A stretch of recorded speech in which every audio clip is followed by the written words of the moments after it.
பிரபல பாடகர் உதித் நாராயணோட இந்த செயல் இப்போ சோசியல் மீடியால மிகப்பெரிய சலசலப்பை ஏற்படுத்தியிருக்கு. காதலன் படத்துல வர காதலிக்கும் பெண்ணின் கைகள் சாங் மூலமா தமிழ் சினிமாக்கு அறிமுகமானவர் தான் பாடகர் உதித் நாராயண். ஹிந்தில நிறைய பாடல்கள் பாடி பாலிவுட்ல ஒரு பெரிய பாடகரா வலம் வர இவர் தமிழ்ல பாடின பாடல்களும் பெரிய ஹிட் சாங்ஸ்னு தான் சொல்லணும். ரோமியோ ஆட்டம் போட்டால், காதல் பிசாசி, எங்கேயோ பார்த்த மயக்கம், தேன் தேன், கண்ணம்மா கண்ணம்மான்னு இப்படி பல பாடல்களை சொல்லிட்டே போகலாம். இவர் நார்த் இந்தியன் அப்படிங்கிறதுனால இவரோட தமிழ் ரொம்பவே வித்தியாசமா இருக்கும். அது மக்களுக்கு ரொம்பவே பிடிச்சு போக ஹிந்தியில மட்டும் இல்லாம தமிழ்லயும் நிறைய பாடல்கள் பாடிட்டு வந்தாரு. இப்படி ஒரு லெஜெண்டரி சிங்கரா இருக்கிற உதித் நாராயணோட இந்த அதிர்ச்சி வீடியோ பலரையுமே முகம் சுளிக்க வச்சிருக்கு. வெளிநாட்டுல நடந்த மியூசிக் கான்சர்ட்ல உதித் நாராயண் பாடியிருக்காரு. அப்போ அவரோட ஃபேன்ஸ் நிறைய பேர் அவர்கிட்ட செல்ஃபி எடுக்க விருப்பப்பட்டிருக்காங்க. அப்போ ஒரு பெண் செல்ஃபி எடுக்கிறத பார்த்த உதித் நாராயண் செக்யூரிட்டி கிட்ட ரெக்வஸ்ட் பண்ணி அவங்கள கிட்ட வந்து செல்ஃபி எடுத்துக்க அனுமதிக்க சொல்றாரு. அந்த ஃபேனும் அவர்கிட்ட செல்ஃபி எடுத்துட்டு அவரோட கன்னத்துல முத்தமிடுறாங்க. உடனே உதித் நாராயண் அவங்களோட உதட்டுல முத்தம் கொடுக்கிறாரு. அந்த ஃபேன் அதிர்ச்சியாகி சிரிச்சபடி அந்த இடத்தை விட்டு நகர்ந்து போறாங்க.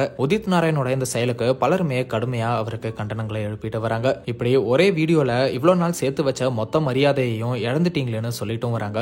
சிலர் சம்பந்தப்பட்ட பொண்ணே சந்தோஷமா தான் இருக்காங்க, இதெல்லாம் பெருசு பண்ண வேண்டிய அவசியம் இல்லைன்னு சொல்லிட்டு வராங்க. ஆனாலுமே உதித் நாராயண் கிட்ட இருந்து இப்படி ஒரு செயலை யாருமே எதிர்பார்க்கலன்னு தான் சொல்லணும். இந்த ஒரு பெண் மட்டும் இல்லாம செல்ஃபி எடுக்க வந்த சில பெண்களுக்கும் உதித் நாராயண் கன்னத்துல முத்தம் கொடுத்திருக்காரு. அந்த வீடியோவும் வெளியாகி இருக்கு. இப்படி பலருமே சோசியல் மீடியால அவருக்கு எதிர்ப்பு தெரிவிக்க உதித் நாராயண் இந்த வீடியோ பத்தி என்ன சொல்லியிருக்காருன்னா, இது 6 மாசம் பழைய வீடியோ, இப்போ ஏன் வைரல் ஆகிட்டு இருக்குன்னு தெரியல. இந்த கான்சர்ட் யூஎஸ்ல நடந்ததா இல்ல கனடால நடந்ததான்னு தெரியல. நான் பண்ணதுல என்ன தப்பு இருக்கு? அது அன்பின் வெளிப்பாடு. என்னை பார்க்க அவ்வளோ ரசிகர்கள் வராங்க. என்னோட கான்சர்ட்க்கு 1 மாசத்துக்கு முன்னாடியே டிக்கெட் புக் ஆகிடுறது. இதை தப்பா பேசுறவங்கள நினைச்சாதான் எனக்கு பாவமா இருக்கு. இந்த வீடியோ மூலமா நான் இன்னுமே பிரபலம் தான் ஆகியிருக்கேன். சோசியல் மீடியால என்னை பத்தி மோசமா பேசுறத நினைச்சு எனக்கு எந்த வருத்தமும் இல்ல. ஆனா இந்த வீடியோ ஏன் திடீர்னு இப்போ வெளியாகணும்? இதுக்கு பின்னாடி ஏதோ சதி இருக்குன்னு நினைக்கிறேன். என்ன அழிக்க நினைச்சா நான் இன்னுமே மேல போயிட்டு தான் இருப்பேன் அப்படின்னு உதித் நாராயண் இந்த வீடியோ சர்ச்சைக்கு பதிலடி கொடுத்திருக்காரு. உதித் நாராயணோட இந்த செயலை பத்தி நீங்க என்ன நினைக்கிறீங்க அப்படிங்கறத கமெண்ட்ல சொல்லுங்க.